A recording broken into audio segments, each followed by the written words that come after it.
इस लंका को महकाऊंगा। लक्ष्मण सोचा था कि स्वर्ग तक जाने के लिए मरने की जरूरत ही ना पड़े, लेकिन क्या करूं, नहीं कर पाया।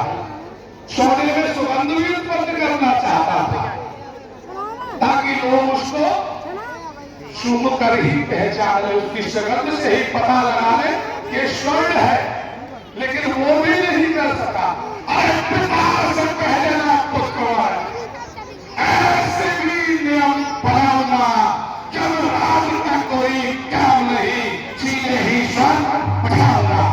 और हे लक्ष्मण, मैंने ये सोचा था कि मेरे राज्य में, मेरी प्रजा में से अपने पिता से पहले किसी पुत्र की मृत्यु ना हो।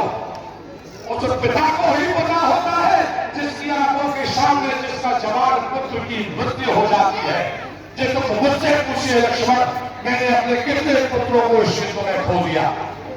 ये दुख का वर्णन वही कर सकता है जो इस दुख से गुजर चुका हो। हे लक्ष्मण, अगर ये मैं कर देता तो आज मेरे पुत्रों की मृत्यु मेरे सामने नहीं होगी। हे लक्ष्मण, यमराज सोचता होगा कि अच्छा ये रावण नहीं कर पाया, नहीं मेरी तो नौकरी चली जाती, यमराज की छुट्टी ही कर देता। जो यहाँ बार बार मनुष्यों को परेशान करने आता है ना, नहीं कर पाता। लेकिन क्या करूं लक्ष्मण, अग्नि से धुआं हटा करके, अरे जल से काई हट पाऊंगा, लेकिन झील समुद्र को ला करके लंका को स्वर्ग बनाऊंगा। ये भी सोचा था मैंने लक्ष्मण, लेकिन ना तो मुझसे अग्नि से धुआं हटा, ना मैं जल से काई को ही हटा सका, और ना उसी समुद्र को ही ला सका। क्यों नहीं ला सका, इसका भी आपको बताए देता हूं, क्योंकि मैंने किसी कर्म को तत्काल में नहीं किया। अरे आज कल करते करते अब काल ने मुझको घेरा है। ये ब्रह्मराज तेरी माया, सब खेल रचाया तेरा। मैंने आज कल, चलो आज कर देंगे, कल कर देंगे, सोचा था। कल अपने राक्षसों से कह के और स्वर्ग तक नशेली लगवाऊंगा, लेकिन वो कल कभी आया ही नहीं,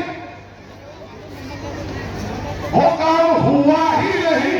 और आज वो समय आ गया जिस समय का मुझे भी काफी समय से इंतजार था लक्ष्मण। मैं भी चाहता था कि ये समय आए।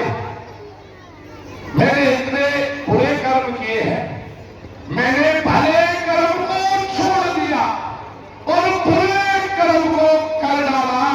गौ ब्राह्मण देव दुखी की ने माता जगदम्बा को भगाया। हे लक्ष्मण, ये मेरे कर्मों का ही दंड है। एक बच्चा जिसने हरि कर्म कर करके जो अपने पाप का गड़ा था वो इतना भर लिया था कि मेरी सोचने समझने की जो शक्ति थी वो भी समाप्त हो गई।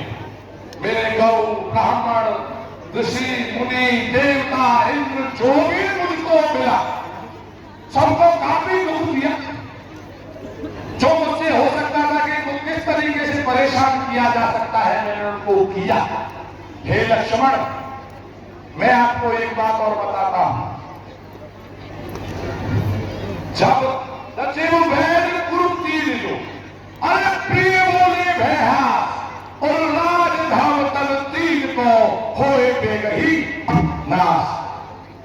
हे लक्ष्मण, जिस राजा के राज्य में गुरु, सचिव और वैद ये तीन होते हैं जो राजा के जो संचालक होते हैं, राज्य को चलाने में सहायक होते हैं। अगर ये तीनों लोग ही डर की वजह से हाँ में हाँ करने लगे, जो राजा गलत कर रहा है वो भी हाँ और सही कर रहा है वो भी हाँ, तो समझ लो उस राजा का समय अंत आ गया है। पहले उसका राज नष्ट हो जाता है, फिर उसका धर्म नष्ट हो जाता जिस तरीके से आज मेरा रहा है, इसलिए हो रहा है क्योंकि जो मैंने बुरे कर्म किए हैं उनका पश्चाताप कर रहा हूं मैं, उनकी जो मुझको दंड मिल रहा है उसका भोग भोग रहा हूं। मैं जानता था लक्ष्मण, जाना भी राम, जानता हूं मैं उस राम को भी जो विष्णु का अवतार है, जाना भी सीता जो कमला का अवतार है, और जाना भी लक्ष्मण। और लक्ष्मण, मैं तुझे भी जानता हूं, तू शेष अवतार श्री लक्ष्मण है।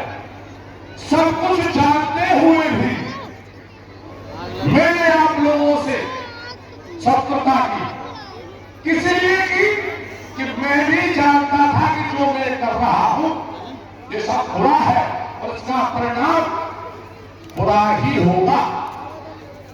जानते हुए भी मैंने ये सब कुछ किया।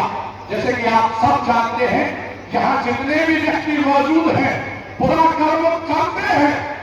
क्या है तुम लोगों को कि हम बुरा कर रहे हैं, फिर भी बुरा करते हैं क्योंकि हमको उसका डर नहीं है। क्यों डर नहीं है? क्योंकि वो हमें दिखाई तो देता ही नहीं। हमको डर तो उससे लगता है जो हमें दिखाई देता हो।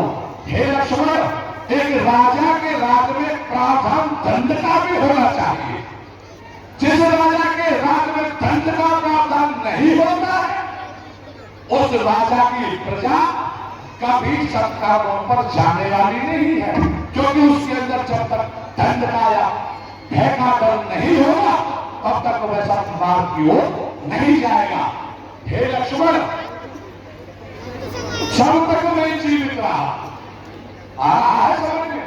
अरे जब तक मैं जीवित रहा तुम लंका में ना आ सके, और जब तक मैं पैरों पे रहा तुम अपना पैर जमा ना सके। हे लक्ष्मण,